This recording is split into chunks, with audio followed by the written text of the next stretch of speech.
Hello and welcome to Nobody Gets That Reference, again with Thermal and Fizzy talking about some all different types of gameplay and new games and some news while playing Operations. Woo! I think we have Strongbox and Brimstone up today.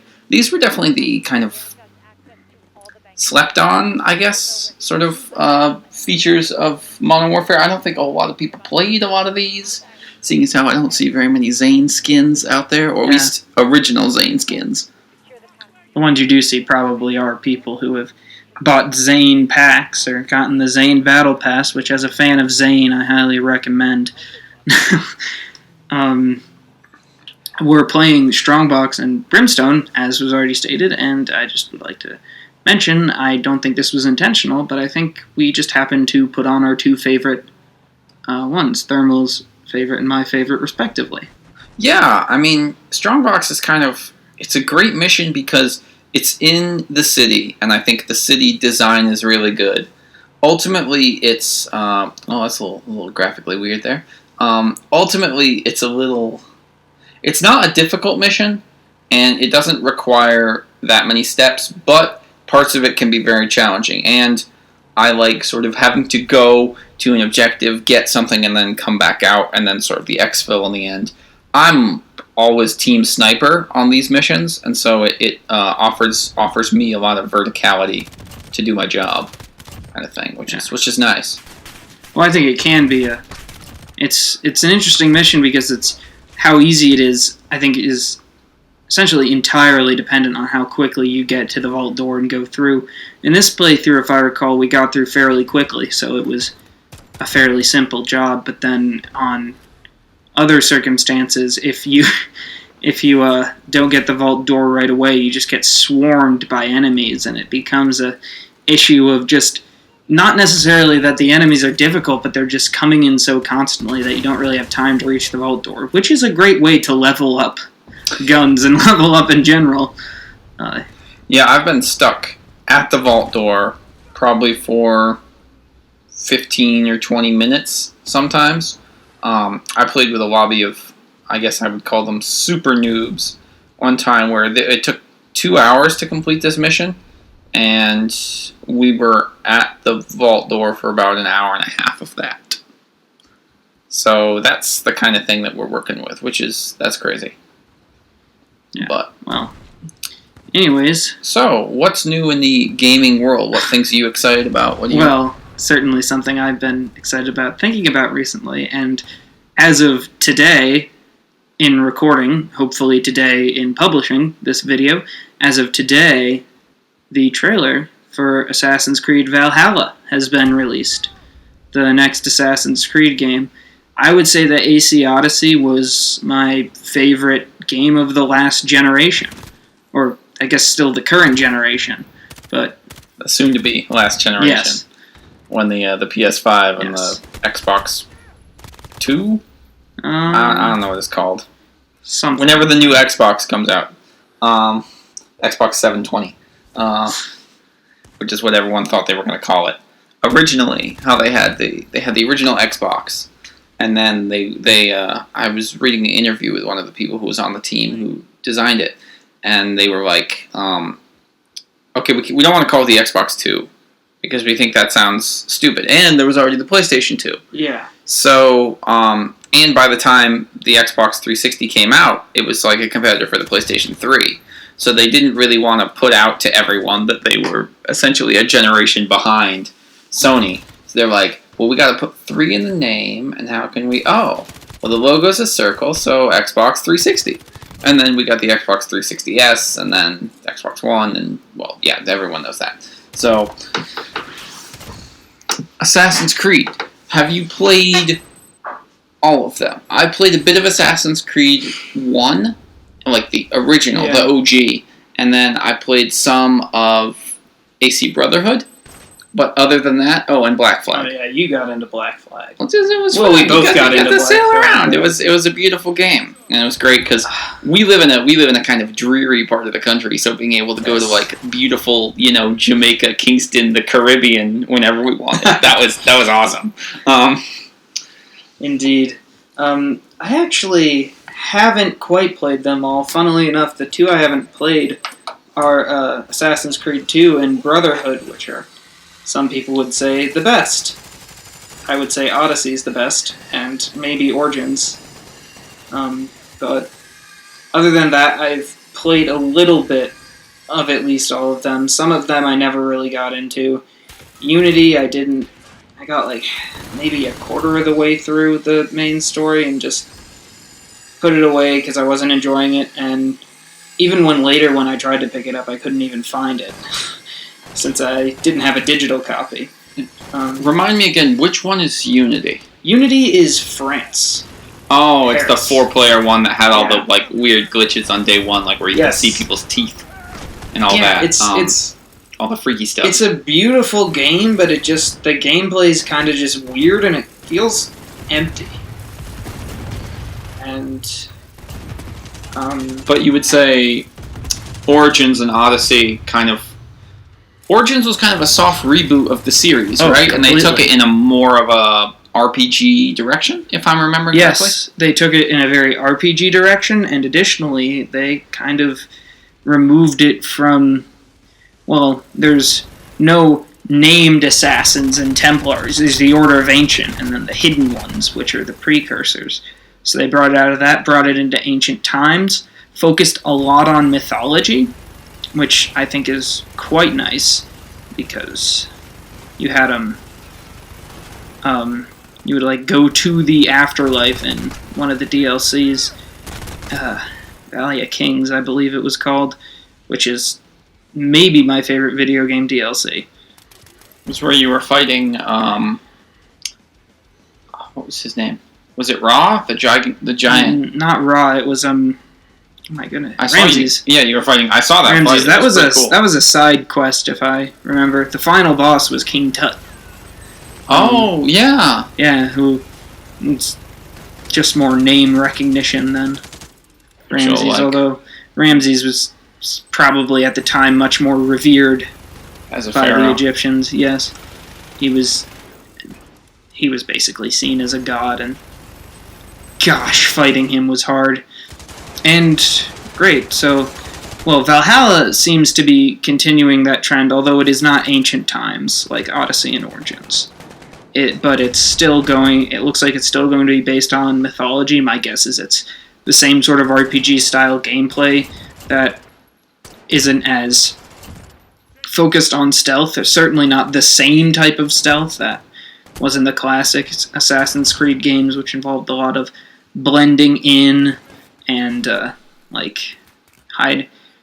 blending into crowds and hiding bodies. Whereas recently, it's been kind of a more traditional stealth, just like crouch behind corners and stab enemies, and a lot more focus on combat, I'd say, and a much better combat system, because I mean, it was like originally the level of complexity in like the Arkham games, except Yeah, no. at the minimum. I think it's fair to say that the new Assassin's Creed games have a lot more like open space. The maps are much wider, and it's a lot like sort of bigger and greater world than at least some of the ones that I've played. So I think I think you're definitely there with the sort of complexity of it in general, and Well, sort of the changing of stealth. I think that's So, a Valhalla- technological difference. Valhalla- both sides. Oh, yeah. I mean, yeah, that's probably true. So Valhalla's like Vikings, and it's Vikings invading England, you said, Yes. right? Now, historically, what's sort of the context here? Because I know all the Assassin's Creed games have had huge, like, not amounts, but sort of just levels, and sort of they've been completely well put in history, Yeah. with some Usually exceptions. a war. You know, Usually they're put in some sort of war. My guess is that this would be the. I guess it would probably be around the era of the Norman conquest of England, but because that's the time in history I can think of most where Vikings did invade, but they kind of lost. So that's an interesting thing. Vikings invaded in the north and were pushed back, and because of that, the think it was Harold Godwinson's army was way in the north of England. So then when the Norman troops came, they were very easily able to establish a beachhead in the south. But well, this isn't really a history channel, is it now? So, no, but I mean it's interesting, yeah, and maybe the game will take place in like the beginning of the Norman conquest when they first sort of make their move and go in and are powerful and all that. I don't know very much about this period. I also don't know very much about this game. It's not particularly on my list of like things to play, but I know you love it and you love all Assassin's Creed, so it's interesting. Yes, I think one thing I'm really wondering about is going to be the size of the game map. I'm presuming it's going to be England, probably all of Great Britain, maybe Ireland, but is it going to be entirely those lands, or is the player character as a Viking going to be an outsider the whole time, or is it going to be like you can sail back and forth between them? Because, I mean, Odyssey was all of Greece and you could sail to all the different islands, but this would be a much bigger scale between, say, Norway and England, and not just a bigger scale, but also that would be a very sparse ocean distance. It might be something like in Black Flag, where if you sailed out to a certain point, there was like a teleport, and you could just sail to the Horn of Africa? Yeah, like the coast of Africa. And but it was sort of like there were two distinct play areas, and it was in the Bahamas, and then sort of in that area, and then along Africa. So it may be something like that, like you sail north of Scotland, and it's just like, please or teleport me to Norway. I suppose we just wanted to make this video in reaction to Assassin's Creed Valhalla, so we haven't really studied as much. So this is a game that Thermal probably is most unfamiliar with, but Assassin's Creed Rogue essentially did that with there were three major sections of the map. There was the Hudson Valley, there was New York City, and there was the North Atlantic. And you just go between them, and they were all kind of different. The North Atlantic was mainly seafaring, New York was all land, and then the Hudson was a bit of both. So it might be something like that. Yeah, I think that's probably a fair estimation. And plus, with the advances in technology, they very well might make just a really big map that's like the entire sort of coast of Europe, and you might be able to go into France, and you might be able to go to Iceland, and you might be able to go maybe even something like south of Spain, or like the Mediterranean. Even though I don't think Vikings ever went down there. Yeah. Well, speaking of places Vikings went, you know what I'm hoping for the DLC? What are you hoping for the DLC? Newfoundland. Yeah, I think that could be good.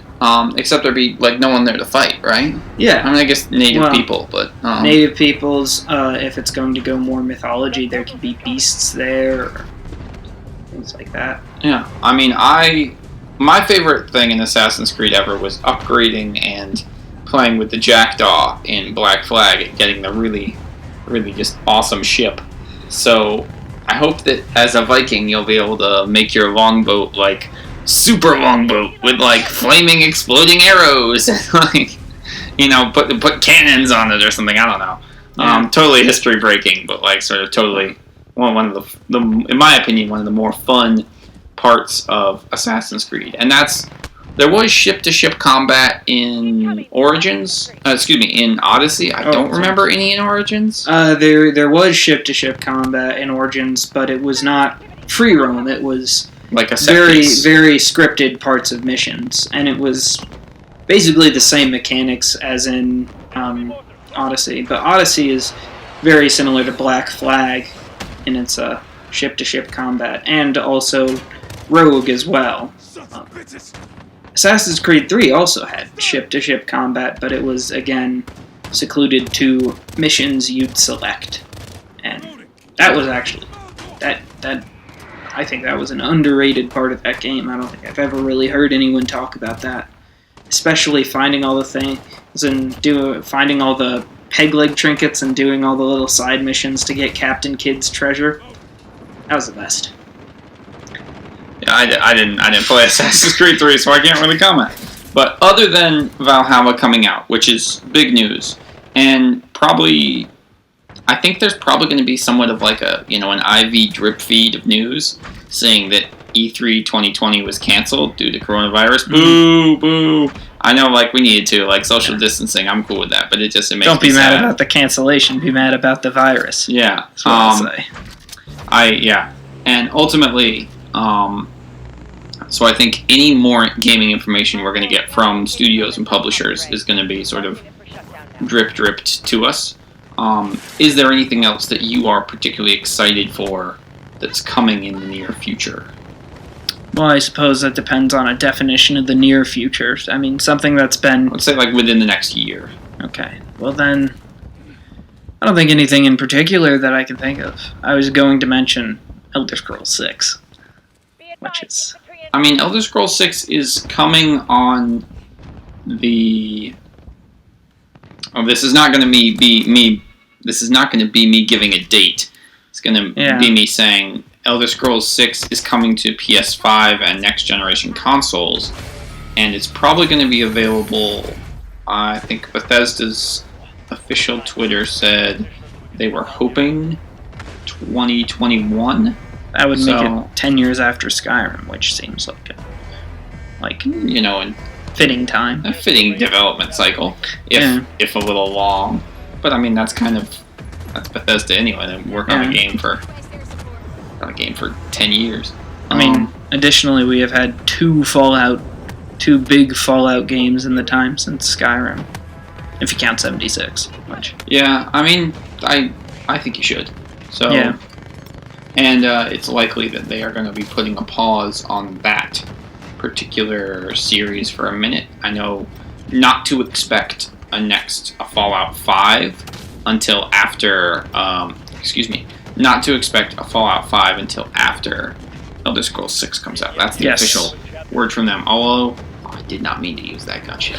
I didn't mean to use the gunship. I don't want people to think I'm an idiot. You can think I'm a bad player. You can think I'm not very good at this game. And you'd be right. But I did not mean to use that gunship in this case. I was going to wait until the Juggernauts came out at the end, but it must have been a finger slip or something because I ended up using this trigger. I know Bethesda's coming out with something called Starfield, which should be it's their first new RPG property in 25 years, like brand new, and people have said it's going to be like Skyrim in space, something like that. I mean, the Outer Worlds. The Outer Worlds was really Fallout New Vegas in space. Yeah, I think that's definitely true. Similar enough. I'm interested in it because I think it could be potentially very good, but I think after the kind of bloody good hiding, so to speak, that Bethesda got for Fallout 76, the next thing they produce better be damn good. And if it isn't, then that's going to be a problem.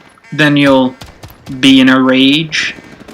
Yeah, I will be in a rage, definitely. Well, perhaps we should get off this topic as tease, we are planning to do a Bethesda video in the near future.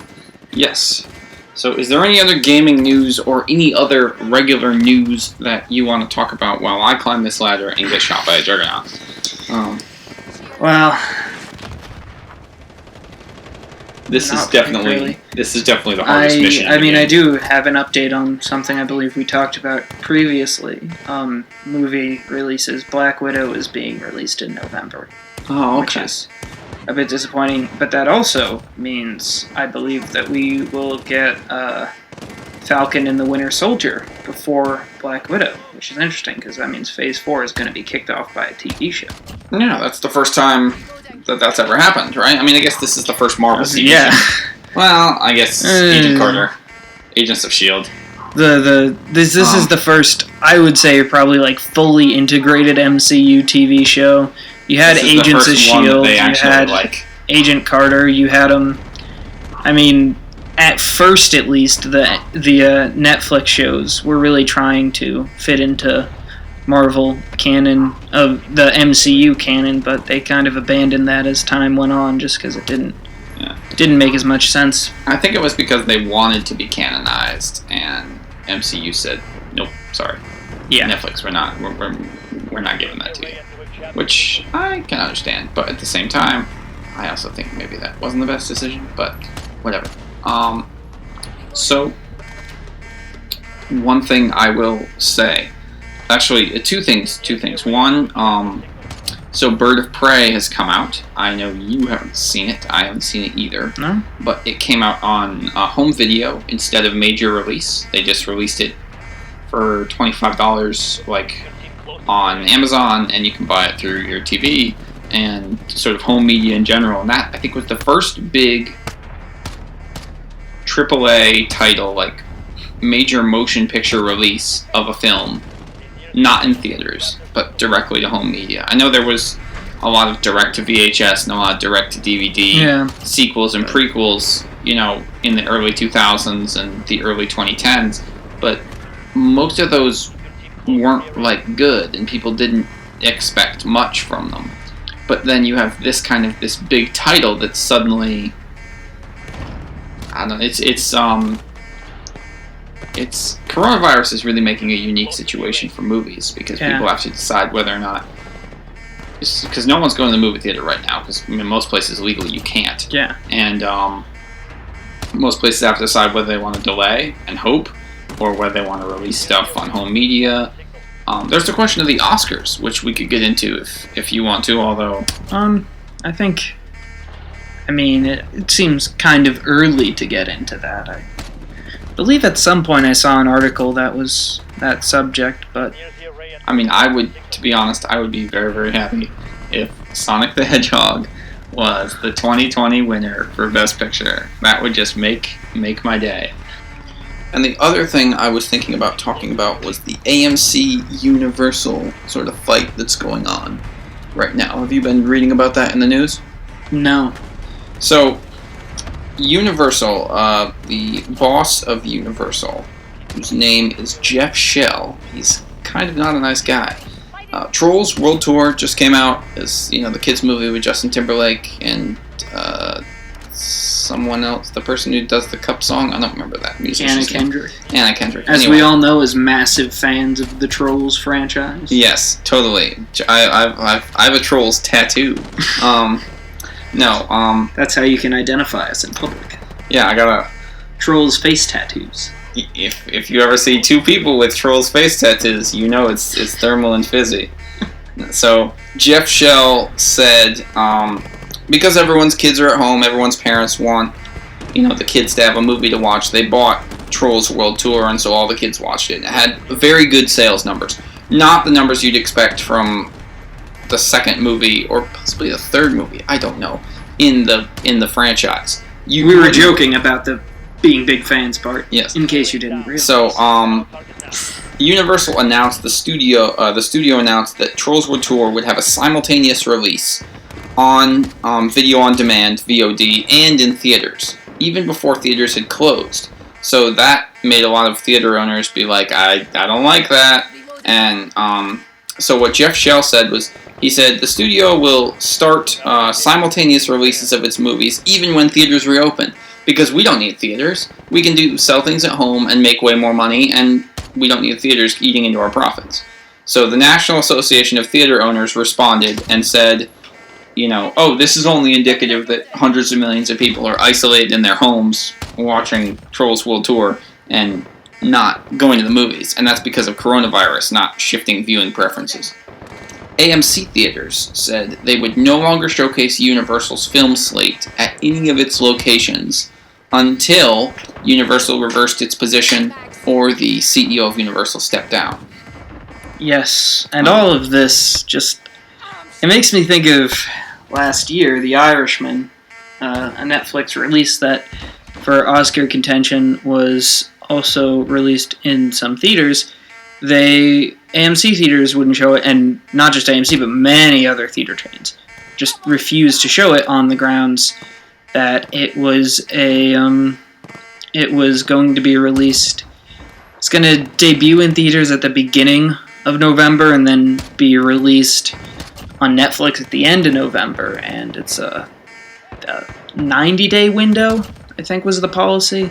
So it cut into that, so AMC refused to release it, so it basically ended up only getting shown in the snootiest art house theaters, which was annoying because I was very much trying to find a theater that would show it, and the closest one I think I ended up finding was about 200 miles away from where I was at the time. Yeah, so it's kind of like that. I think ever since Netflix came about with their streaming service in 2010 and they kind of ended their rental DVD business. Now, I think you can still rent DVDs from Netflix. I don't know, actually. But ever since then, theaters have been feeling more and more threatened. And during coronavirus, it's a huge thing. A survey actually showed that 44% of people would still avoid movie theaters after coronavirus, even after a vaccine, because it's so many people together in a short space. So, ultimately, this is going to leave theaters in a bit of a pickle. If they can't the theater industry is slowing down as a whole, and they can't afford to lose money. But at the same time, if every theater says we're going to stop showing the movies, then the big, like Universal, is just going to have a streaming service. They're just going to pay Netflix, and those people are going to get their movies anyway, and they don't really care about the medium. I don't know that many die-hard theater nerds besides like you, me, and Quentin Tarantino. Even now, though, I think if I had the option to see No Time to Die or Black Widow at home, that would be an easy decision. Yeah, so ultimately, time will tell with coronavirus, but I think the theater industry could take a big hit here. Anyway, so tell us what you think about this theater debacle. Tell us what you think about Valhalla. What's your new favorite game coming out? Like, comment, subscribe, do any of that. List, if you want, try to guess the references that we made. We made quite a few in this video. And we wish you all a wonderful day. Bye!